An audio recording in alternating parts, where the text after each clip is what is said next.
हर वो खबर आपको दे जो नफ़ा, आने वाली मुसीबत को कर दे दफ़ा। लोगों के किरदार, इफ़्कार और कैरियर जानने के लिए देखें न्यूज़ द ह्यूमन मिरर। बिस्मिल्लाहिर्रहमानिर्रहीम। अस्सलामु अलैकुम वरहमतुल्लाहि वबरकातुहू। मैं हूं अहमद अली उर्फ अब्दुल्ला शेख और आप देख रहे हैं मेरा news channel news the human mirror. जैसा कि आपको पता है कि हम आपके लिए हमेशा अहम खबरें लेकर के आते हैं जिनका असर आपकी ज़िंदगी में पड़ सकता है। ऐसी खबरों को हम आपके पास में लेकर के आते हैं। दुनिया में बहुत से वाक़यात, हादसा, जंगें, लड़ाई झगड़े होते रहते हैं। उनकी खबरें आपको कहीं ना कहीं से मिल जाती हैं, लेकिन ये ऐसी खबर है जिसको बहुत कम लोग बताते हैं।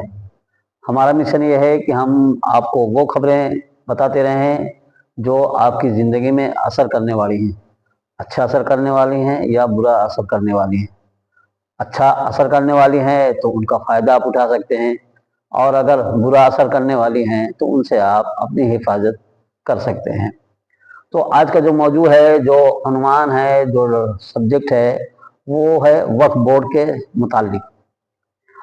जैसा कि आप सभी जानते हैं कि 5 दिसंबर 2025 को वक्फ बोर्ड की 6 महीने की टाइमलाइन थी। फिर वो ख़त्म हो गई, उसमें सिर्फ एक दिन का इजाफा हुआ। 6 दिसंबर 2025 12 बजे रात तक जितने भी औकाफ उम्मीद पोर्टल पर अपलोड हो गए थे वो हो गए थे, उसके बाद में वो बंद हो गया था। लेकिन वक्फ बोर्ड का जो ट्रिब्यूनल है उसने 6 महीने की तारीख को फिर से बढ़ा दिया है। अब आगे के 6 महीने काफ़ी अहम है। अब इसके आगे तारीख बढ़ने की आप लोग उम्मीद हरगिज न रखिएगा। आप अपने सारे काम इसी 6 महीने के अंदर अंजाम दे लीजिए। अब इसमें दो तरह की कैटेगरी आ गई हैं। एक वो जो 5 दिसंबर या 6 दिसंबर तक जिन्होंने अपने कागजात अपलोड कर दिए थे, एक कैटेगरी उनकी हो गई। अब दूसरी कैटेगरी उनकी होगी जो बाकी रह गए थे, उनके लिए वक्त बढ़ गया है। अब वो 6 महीने के अंदर यानी 5 जून 2026 के पहले पहले अपने इन सब काम को निपटा देना है। तो अब हम दोनों की बात करेंगे। हम एक उनके लिए जिन्होंने पोर्टल करवा लिया है और वो जिन्होंने पोर्टल नहीं करवाया है। दोनों को हम वो चीज़ें बताने जा रहे हैं कि आप उनकी तैयारी कर लीजिए ताकि काम करते वक्त कोई दिक्कत और ना आए और आपका वक्त बर्बाद ना हो। तो चलिए सबसे पहले हम उनके बारे में बताते हैं कि जिन लोगों ने पोर्टल करवा लिया है। तो जिन लोगों ने पोर्टल करवा लिया है अब उनको वो 7 पन्ने की एक डीड मिल गई है, वो हो गई। अब आपको चाहिए कि आपने जो गजट लगाया था उसकी कॉपी आप अपने पास उसको फोटो कॉपी निकलवा लीजिए, उसका वक्फ नंबर लिख लीजिए, और जो गाटा संख्या है, कब्रस्तान है, ईदगाह है, इमाम बाड़ा है, जो भी आपकी वक्फ की प्रॉपर्टी है उसका जो गाटा नंबर है उसकी खतौनी निकलवा लीजिए। खतौनी ना हो तो खसरा हासिल कर लीजिए और उस जमीन का नक्शा निकलवा लीजिए। ये तो कागज हो गए। खसरा या खतौनी, नक्शा और गजट की कॉपी, दफा 37 की कॉपी, ये 4 कागज आपके हो गए। फिर इसके बाद में कमेटी में कम से कम 7 लोग होंगे। आपको एक कमेटी तश्कील देनी है। उसमें एक सदर होगा जिसको अध्यक्ष बोलते हैं, एक नायब सदर होगा जिसको उपाध्यक्ष बोलते हैं, एक मुतवल्ली होगा जिसको सचिव भी बोलते हैं, प्रबंधक भी बोलते हैं, मुतवल्ली भी बोलते हैं। 3 हो गए। चौथा खजांची होगा। ये 4 ओहदेदार होंगे और कम से कम 3 मेंबर होंगे। अब अगर आपका कब्रस्तान है तो उस कब्रस्तान में जिन जिन लोगों के मुर्दे दफनाए जाते हैं उन लोगों को मिला करके आप एक कमेटी तश्कील दे दीजिए। मस्जिद है तो मस्जिद में जो नमाजी हैं या जो जिम्मेदार हैं, जो देख रेख करते हैं, उनकी मिलाकर के एक कमेटी बना लीजिए। इसी तरह ये कमेटी आपको तश्कील देना है और जितने भी मेंबर कमेटी में होंगे उन सब के हलफनामे बनेंगे। ये आपको तहसील से या कचहरी से कहीं से भी बनवा करके आपको रेडी रखना है, क्योंकि अब आपको वक्फ बोर्ड जाना है। तो वक्फ बोर्ड जाने से पहले उसके कागजात आपके पास में मौजूद होना चाहिए। फिर से नोट कर लीजिए, आपको जमीन का कागज, खसरा हो या खतौनी हो, उसका नक्शा, गजट जिससे आपने पोर्टल करवाया है, गजट नंबर है उसका, गजट की कॉपी है, वक्फ नंबर है, और तमाम मेंबरान के जो कमेटी में होंगे उन सबके हलफनामे आपको बनवा करके रेडी रखना है। इसके बाद में कमेटी का एक कार्रवाई होगी, एजेंडा होगा जिसमें तय किया जाएगा कि किसको क्या बनाया गया है। तो वो एक कमेटी ये डायरी होगी, 2 डायरी होगी। फिर उसका बाइलाज बनेगा, कोई इस्तीफा देता है तो उसकी जगह में कैसे आएगा, कोई विवाद होता है तो 2/3 का बहुमत है या कम ज्यादा का जो भी है, किधर किस पक्ष में ज्यादा लोग हैं, उसका एक कानून बनता है, उसको बाइलाज बोलते हैं। तो एक आपका बाइलाज बनेगा, आपके तमाम मेंबरान के हलफनामे होंगे, गजट की कॉपी हो गई, दफा 37 की कॉपी हो गई, सर्वे नंबर हो गया है, सर्वे की कॉपी हो गई, और आपकी जमीन के कागजात, खसरा या खतौनी और नक्शा। और डायरी में आपको कार्रवाई और एजेंडा दिखा करके वो कमेटी तस्कील करना है। इसके बाद में आपको 2 साल का हिसाब भी जमा करना पड़ेगा। आपकी कमेटी 5 साल के लिए होगी, लेकिन आपको 2 साल का हिसाब पीछे का जमा करना पड़ेगा। याद रहे, सरकार की तरफ से जो चीजें सामने आ रही हैं वक्फ बोर्ड की, तो अगर साल की आमदनी 5,000 से ऊपर है तो जो भी आमदनी है उसका 7% वक्फ बोर्ड में आपको जमा करना होगा। इसके बाद में वहाँ की सरकारी फीस भी है, जो फीस शो कर रहा है वक्फ बोर्ड की वो 2,000 है, लेकिन सिर्फ 2,000 ही थोड़ी ना लगेंगे, आप जाएंगे, किराया लगेगा, भाड़ा लगेगा, कुछ खाएंगे, किसी को देंगे तो भी अपनी मजदूरी जोड़ेगा। बहरहाल इन सारी चीज़ों की तैयारी आपको कर लेना है। अब फिर से सुन लीजिए, जिन्होंने पोर्टल करा लिया है अब उनको चाहिए कि एक कमेटी तश्कील दे दें, उसमें कम से कम 7 लोग, जायद 9 रखिए, 11 रखिए, जो भी रखना हो, कम से कम 7 लोग। उसमें से सेक्रेटरी या मुतवल्ली उस आदमी को बनाइएगा जो लिखा पढ़ी कर लेता हो, क्योंकि उसकी जिम्मेदारी में आता है। मुतवल्ली, सेक्रेटरी, प्रबंधक जिसको बोलते हैं, उसको लिखा पढ़ने का काम करना होता है। तो कभी मुकदमा लगे तो देख सके, कहीं लिखा पढ़ी करना हो तो उसको काम को देख सके, उसको आप मुतवल्ली या मैनेजर या सचिव रखिएगा। तो इस तरह से आदमी को चुनाव कर लीजिए, उसका बाइलाज बनवा लीजिए, कागज, खतौनी या खसरा, जमीन का नक्शा, दफा 37 की नकल और गजट की कॉपी, वक्फ या सर्वे का नंबर या कॉपी जो कुछ भी मिल जाए, और उसके बाद में कार्रवाई रजिस्टर, एजेंडा रजिस्टर, ये मेंटेन करके 2 साल का हिसाब आपको बनाना है। उसमें आप अगर मस्जिद है तो जुमा का चंदा आप दिखा दीजिए, उसमें इमाम साहब को पैसा देते हैं तो खर्चा दिखा दीजिए, इमाम साहब की तनख्वाह, मुअज्जिन की तनख्वाह, खादिम की तनख्वाह, मेंटेनेंस, बिजली का बिल, जनरेटर का तेल, जो कुछ भी है वो सब खर्चा आप दिखा के वहाँ 2 साल का आपको जमा करना है। तो और जो आपकी ज़मीन है उसकी चारों तरफ से पैमाइश कर लेना है, उसका क्षेत्रफल निकाल लेना है। आप मीटर में या फिर गांठे में, जिस तरह से चाहें आप उसकी पैमाइश कर लीजिए, और उसकी चौहद्दी भी आपको दर्ज करानी पड़ेगी। मिसाल के तौर पर पश्चिम में रोड गया है तो उसमें लिखना पड़ेगा रोड है। अगर रोड के उस पार मकान है, कुछ लोगों ने गलती की है कि आपकी ज़मीन है उसके बाद रोड है उसके बाद भी मकान है, तो मकान लिखवा दिए, नहीं, मकान नहीं लिखा जाएगा। आपकी ज़मीन की से जुड़ी हुई जो चीज़ है, अगर मकान है तो मकान लिखना है, मकान फुला साहब का है, रोड है तो रोड लिखना है, कब्रस्तान है तो कब्रस्तान लिखना है, बागीचा है, खेत है तो खेत लिखना है। इस तरह से चौहद्दी लिखना है। पूरब में क्या है, किसका मकान है, किसका खेत है, उत्तर पश्चिम में क्या है, उत्तर में क्या है, दक्षिण में क्या है, ये चौहद्दी जमीन की पैमाइश करना है आपको। चाहे गांठे में नापिए, चाहे मीटर में नापिए, चाहे फुट में नापिए, लेकिन आपको नापना पड़ेगा, वो चारों तरफ से लिख लेना। क्योंकि हो सकता है कि गजट में कुछ क्षेत्रफल मौके में जो लिखा है उससे कहीं ज्यादा हो, बाद में आपने उसको बढ़ाया हो, तो बाद में बढ़ा करके भी दर्शाना पड़ेगा कि पहले मौके पे इतने थी, अभी हमने दूसरी जमीन खरीदी है, जो भी हो वो आपको बताना पड़ेगा। हमने खरीदा है, लोगों ने दान दिया है, जो कुछ भी है, अब मौके पे अब इतने नहीं, इससे ज्यादा है, तो इसकी पैमाइश भी आपको कर लेना है। ये कागज आपका ये 12-13 नंबर का कागज ये हो गया, पैमाइश 12 नंबर और उसकी चौहद्दी 13 नंबर, ये 13 डॉक्यूमेंट आपके अभी तक के हो गए। चलिए, इस तरह से ये जिन लोगों ने पोर्टल करा लिया है उनको ये काम आगे अंजाम देना है। इसके लिए जब 6 दिसंबर की तारीख खत्म हो गई थी तो ऋतु जी का बयान आया था कि हमने 3 महीने का वक्त इन लोगों को दिया है कि वो 3 महीने के अंदर अपने ये डॉक्यूमेंट्स वक्फ बोर्ड में जमा कर दें। अगर 3 महीने गुजर जाने के बाद में वक्फ बोर्ड में आप पोर्टल कराने के बाद ये कागजात जमा नहीं करते हैं तो जुर्माना है आपके ऊपर। लिहाजा जुर्माना से बचने के लिए, किसी कानूनी कार्रवाई से बचने के लिए जिन लोगों ने पोर्टल में करा लिया है अब उनको चाहिए कि फौरन कमेटी की तश्कील करें, कागजात इकट्ठा करें और वक्फ बोर्ड में जमा करें। जमा करने के बाद में क्या होगा, वहां से जिले में वक्फ बोर्ड भेज देगा। जिले से कोई अधिकारी आपके यहाँ आएगा, मुआयना करेगा, पैमाइश करेगा, जो भी उसका होगा प्रोसीजर वो अपना फॉलो करेगा। इसके बाद में वो जिले वाला रिपोर्ट लगा करके वक्फ बोर्ड में भेज देगा, वहां दर्ज हो जाएगा। वहां से दर्ज होने के बाद में आपके तहसील में आ जाएगा और राजस्व विभाग में उन नंबरों पे कब्रस्तान है, मस्जिद है, ईदगाह है, करबला है, वक्फ वाला खैर है, वक्फ वाला औलाद है, जो भी है वहां वो दर्ज हो जाएगी। इस तरह से प्रक्रिया चलेगी। अब दूसरे वो लोग हैं जिन्होंने अभी तक पोर्टल नहीं कराया है। जिन्होंने पोर्टल नहीं कराया है उनके लिए खुशखबरी है कि 6 महीने का वक्त बढ़ गया है।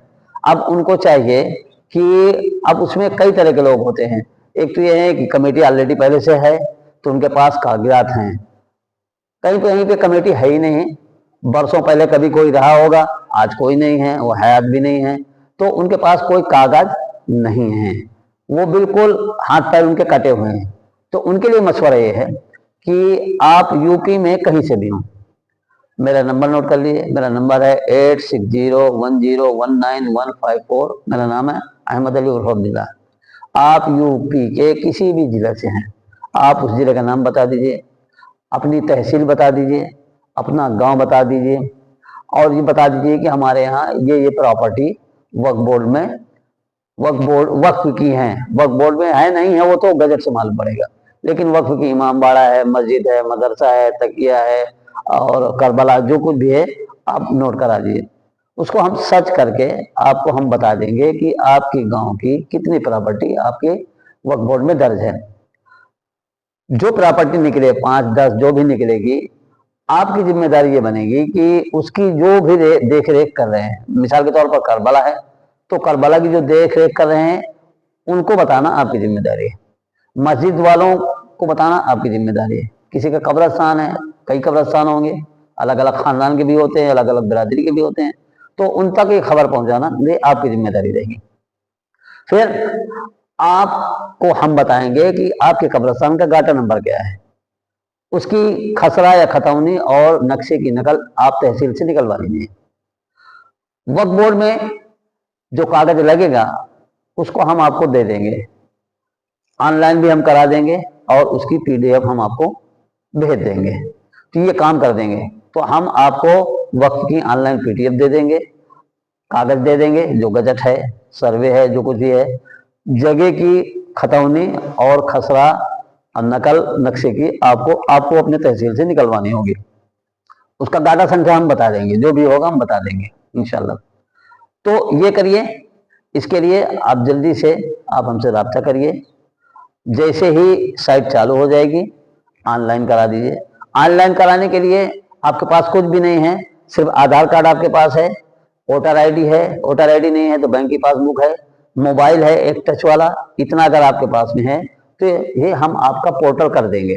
पोर्टल कर देंगे, आपको कागजात दे देंगे, आपको बता देंगे कि इस गाटे नंबर में ये दर्ज है। इसका तहसील से आप जा करके जो है खसरा या खतौनी या फिर और जमीन का नक्शा आप निकलवा लीजिए। कागजात आपको इकट्ठा करना है, वही इकट्ठा करना है जो हमने पहले वालों को बताया है।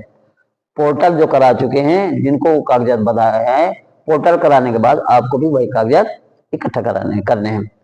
तो इस तरह से अब इसमें जल्दी करना है। आप हमारे पास फोन करिए, अपने गांव का नाम बताइए, जिले का नाम बताइए, पूरे यूपी में से कहीं से भी हो, हम आपका काम करवा देंगे। उसके लिए कुछ हम मजदूरी लेते हैं, बहुत थोड़ा सा मजदूरी लेते हैं। आपका जितना किराया भाड़ा लगेगा उतने में काम इंशाल्लाह निपट जाएगा और आपका वक्त भी बच जाएगा। तो ये थी उन लोगों के लिए सूचना है जिन्होंने पोर्टल करा लिया है या पोर्टल बाकी है मगर वक्फ बोर्ड में दर्ज है। अब दूसरी औकाफ हुआ है कि वक्फ तो हैं मगर वक्फ बोर्ड में दर्ज नहीं है। वक्त तो हैं, कब्रिस्तान बना है, ईदगाह बनी है, मस्जिद बनी है, मदरसा बना है, वो है वक्त, लेकिन वो वक्फ बोर्ड में दर्ज नहीं है। तो उनके लिए क्या करना पड़ेगा? अब उनके लिए हमने जो तज्जिया किया है, जो एनालिसिस किया है, तो हमें ये बात समझ में आई है कि आपके गांव की जो प्रॉपर्टी में कब्रिस्तान बना है, मस्जिद बना है, ईदगाह बनी है, उसके लिए वो आपकी चाहे वक्फ बोर्ड में दर्ज हो और चाहे ना दर्ज हो, आप तहसील चले जाइए, लेखपाल से मुलाकात करिए, उनसे कहिए कि हमारे गांव की जितनी भी जमीन कब्रिस्तान की है, मस्जिद की है, मदरसे की है, जो राजस्व रिकॉर्ड में चढ़ी हुई है, उसकी आप हमको खतौनी बना करके दे दीजिए और उसका नक्शा दे दीजिए। तो क्या करेंगे, गांव में आपकी जितनी भी कब्रिस्तान होंगे, मस्जिद होंगे, मदरसे होंगे, जो जिन पर मौके पर वो कायम है, वक्फ बोर्ड में दर्ज नहीं है, मगर मौके पे मस्जिद बनी है, मौके पे कब्रिस्तान है, तो खसरा में लिख देते हैं वो कि यहाँ पर इस नंबर पे मौके में कब्रिस्तान पाया गया, ईदगाह पाई गई, इतना रकबा इसका। तो उसकी खतौनी वहां से ले लीजिए, उसके जमीन का नक्शा ले लीजिए, ये ले लीजिए। फिर उसके लिए अब उसमें दो किस्में होती हैं, अब नया वक्फ करना पड़ेगा आपको। तो अब इसमें दो तरह की जमीनें होंगी, एक तो ये होगा कि किसी की जाति जमीन होगी, नंबरी जमीन पे मस्जिद बनी होगी, नंबरी जमीन पे कब्रिस्तान बना होगा, नंबरी जमीन पे जो है मदरसा बना होगा।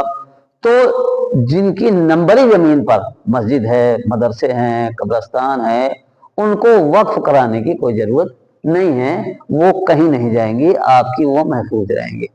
लेकिन अगर आपको ये है कि मैंने मस्जिद को दिया है, कल को मेरे लड़के बेईमानी कर जाएंगे, नस्लें बेईमानी कर जाएंगी, तो फिर जरूर वक्फ करा दीजिए। और उसके लिए करने पड़ेगा कि आपको अपनी जमीन तहसील में जाकर के, जहां बैनामा होता है खेतों का, वहां जाकर के एक वक्फनामा उस जमीन का आपको बनवाना होगा। उसमें आप लिखा लीजिए कि मैं मुतवल्ली रहूंगा, मेरे बाद मेरे लड़के मुतवल्ली रहेंगे, अगर आपकी जाति जमीन है। और अगर आपकी जाति जमीन नहीं है, बल्कि किसी ने दिया है, कोई दे रहा है, लेकिन अब वो पैसा भी लिखाएगा तो कोई खर्च नहीं करेगा, क्योंकि स्टाम्प ड्यूटी सरकार अपना 7% जो है वैल्यू के हिसाब से वो सरकार अपना पैसा लेगी। तो कोई अगर जमीन दे रहा है दान, तो दूसरे लोग मिल करके उसका खर्चा उठा लें और उसमें कमेटी बनवा लें कि भाई इसमें कमेटी रहा करेगी, 5 साल की कमेटी रहेगी और लोग इसकी निगरानी करेंगे। तो वो वक्फ डीड बनेगी। उसके बाद वक्फ डीड हो गई आपकी, फिर आपकी जमीन के कागज हो गए, खसरा खतौनी नक्शा, और फिर उसमें कमेटी बना लीजिए आप। कमेटी में कम से कम 7 लोग होंगे। उसके बाद उसको आप उन सबके हलफनामे बनेंगे। ये सारे दस्तावेज ले जा करके आप वक्फ बोर्ड में जाइए, वहाँ उनकी फीस दीजिए, वहाँ जमा करिए। इसके बाद में वो जिले में भेजेंगे, जिले से सर्वेयर आएगा, वो मौके पे मुआयना करेगा, रिपोर्ट लगाएगा, लखनऊ भेज देगा। लखनऊ में फिर वो वक्फ बोर्ड में दर्ज हो जाएगा और दर्ज होने के बाद फिर आपको एक सर्टिफिकेट मिल जाएगा और कमेटी की सूची मिल जाएगी। ये इस तरह से हो जाएगा। लेकिन अगर आप ये चाहते हैं कि हम वक्फ बोर्ड में न जाएं, तो उसके लिए एक दूसरा रास्ता ये है कि आप अपनी जमीन को तहसील में वक्फनामा बनवा लीजिए। अगर वो आपकी अपनी जाति है तो वक्फ अलल खैर करना चाहते हैं तो वक्फ अलल खैर कर दीजिए। और अगर कुछ लड़कों का भी हिस्सा उसमें रखना चाहते हैं कि इससे कुछ आमदनी का हिस्सा हमारे लड़कों को भी मिले, तो उसके लिए होगा वक्फ अलल औलाद। ये डीड बन जाएगी। इसके बाद में उसको ले जाकर के आप तहसील में दीजिए। तहसील में उस गाटा नंबर पर जो रकबा आपने दिया है वो तहसील में दर्ज हो जाएगा कि इस गाटा नंबर की इतनी जमीन मस्जिद को वक्फ हो गई है। वक्फ हो जाने के बाद में फिर वो जमीन ना तो बिकेगी और ना ही विरासत में बटेगी। यानी कल को आपकी औलादें अगर बांटना चाहें तो वो बटेगी नहीं, और अगर बेचना चाहें तो बिकेगी भी नहीं। बल्कि अगर मस्जिद है तो मस्जिद ही रहेगी, मदरसा है तो मदरसा ही रहेगा, कब्रिस्तान है तो कब्रिस्तान ही रहेगा। तो वक्फ बोर्ड अगर नहीं जाना चाहते हैं, क्योंकि बोर्ड जब वक्फ बोर्ड जाएंगे आमदनी होगी तो 7% वक्फ बोर्ड आपसे तलब करेगा। अगर वहां नहीं जाते हैं, आप अपना तहसील में लिखा लेते हैं, तो आपका वो हर्जा खर्चा भी जो आने वाला है वक्फ बोर्ड में दर्ज कराने का, उससे भी आप बच जाएंगे। ये बहुत अच्छी सुविधा है। आपकी अगर जाति जमीन है या अगर कोई किसी की जमीन खरीद करके मस्जिद बनवा रहे हैं तो भी खरीद लीजिए, सामने वाला का पेमेंट कर दीजिए और उससे मस्जिद के नाम बनामा करा लीजिए, उसमें कमेटी बनवा लीजिए और उसको तहसील में दर्ज करा लीजिए। जब वो मस्जिद मदरसा के नाम हो जाएगी तो न वो बिकेगी और न ही कोई विरासत चढ़ेगी। लेकिन अगर जमीन आपके नाम नहीं है और किसी बुजुर्ग ने कर दिया था, वो इस दुनिया में भी नहीं है, तो अब कोई दूसरा तो उसको वक्फ डीड में नहीं दे सकता। तो इसके लिए आपको ये करना पड़ेगा कि आप जो है अपनी तहसील में जाइए, तहसील में जा करके वहाँ सीओ हो, कानून को हो, लेखपाल हो, इनसे मुलाकात करिए और उनसे ये दरख्वास्त दीजिए कि हमारे गांव में इन घाटों पर कब्रिस्तान बना हुआ है, मस्जिदें हैं, मज़ारे हैं, इनको आप इस नंबर पर खसरे में ये बात लिख दीजिए कि यहाँ पर इतने बीघे में, इतने रकबे में कब्रिस्तान पाया गया मौजूद है, मस्जिद मौजूद है, वहाँ दर्ज करा लीजिए। तो इस तरह से आपको काम अंजाम देना है। अब हम थोड़ा बात करेंगे हम ललौली वालों के मुतालिक से। ललौली वालों को हम ये खबर देना चाहते हैं कि आपके गांव के जितने भी कब्रिस्तान हैं उन सब के नक्शे और उनकी खतौनियाँ मेरे पास में मौजूद हैं। आप फतेहपुर जाएंगे, 200 किराया लगेगा, 400-500 रुपए कागज की फीस लग जाएगी, 600-700 रुपये खर्चा होगा और जरूरी नहीं है कि उसी दिन आपका काम हो जाए। दूसरे दिन में अगर जाना पड़ा तो 1000 रुपए का बिल पहुंच जाएगा। हम बहुत मामूली खर्चा आपसे लेकर के आपको नक्शा और खतौनी मुहैया करा देंगे। आपका 1 दिन का पूरा, 2 दिन का पूरा वक्त बचेगा। अगर आप 500 का काम करते होंगे तो 500 बच जाएंगे, 1000 का काम करते होंगे तो 1000 रुपये बच जाएंगे। वक्त बड़ा कीमती है, लोगों के पास वक्त नहीं रहता है और आप चक्कर लगाएंगे, संभव है कि मुलाकात ना हो, किसी दिन अधिकारी बिजी हो, कह देंगे भाई 3 दिन के बाद में आइए, तो उसमें बड़ा नुकसान होगा। लिहाजा ललौली वाले तो हमसे संपर्क कर ले, खतौनी ले लें, नक्शा ले लें, गजट हमारे पास में है, सारी चीज़ें हैं। कमेटी अगर पोर्टल में हो गई है तो कमेटी बना लें, कमेटी बनाने का भी काम हम करते हैं। अगर आप हमसे काम कराएंगे तो वक्फ बोर्ड का भी काम करा देंगे, हम नहीं कराएंगे तो कमेटी बना देंगे। जितना काम चाहेंगे उतना कर देंगे, उसके हम मजदूरी देते हैं। बिना मजदूरी के काम मशवरा देते हैं हम, बिना मजदूरी के आपको रास्ता बताएंगे। लेकिन कोई काम लेंगे तो फिर उसमें हम पैसा लेते हैं। तो उम्मीद है ये जानकारी आपको अच्छी लगी होगी। इसको जल्दी जल्दी करा लीजिए। अब इसमें लापरवाही हरगिज न करिएगा, सुस्ती कायदी न बरतिएगा, इस काम को करा लीजिए। उम्मीद है हमारा वीडियो अच्छा लगा होगा। कोई बात अगर रह गई हो, छूट गई हो, तो आप कमेंट बॉक्स में जाकर आप जो है कमेंट करिए कि ये बात आपने नहीं बताई या इस बात को बता दीजिए, इसकी जानकारी क्या है। तो इंशाल्लाह हम आपको जवाब दे देंगे। नहीं, हमारा फ़ोन नंबर नोट कर लीजिए 8601019154। इस पर आप हमें व्हाट्सएप में वॉइस मैसेज भेजिएगा, क्योंकि हम जिस जगह रहते हैं नेटवर्क नहीं रहता। आप वॉइस मैसेज भेज देंगे, जब हम सुन लेंगे हम आपको जवाब दे देंगे। तो दीजिए इजाज़त, फिर मिलते हैं अगले वीडियो में इंशाल्लाह बहुत जल्द। और ये सारे काम आप बहुत जल्द करा लीजिए, वक्त मत बर्बाद कीजिएगा। ठीक है। अस्सलाम वालेकुम वरहमतुल्लाहि वबरकातुहू। देखते रहिए मेरा न्यूज़ चैनल न्यूज़ द हिम्मत।